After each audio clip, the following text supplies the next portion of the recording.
Hey all welcome back to my shorts. So ready कि बाहरी गली शॉपिंग करने एंड पहुंची गली वेस्ट साइड रे।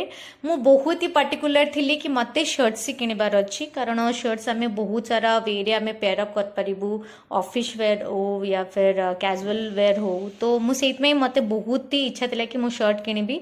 आपण मैंने कहतु कमेंट रे को शर्टा बेस भल लगुच बट मत टे फिटिंग एत भल लगे तो से आनिलिनी। तापर घर को रिटर्न कला बेले आमे ये सिजा बादाम किणिलु एंड बहुत वर्षा से दिन होउतिला एंड मु पूरा ट्रैफिक रे फसी जाइतली। बहुत कष्ट रे गोटे कॉफी शॉप रे पहुंचली एंड वर्षा पाग को कॉफी रो मजा पूरा डिफरेंट थिला।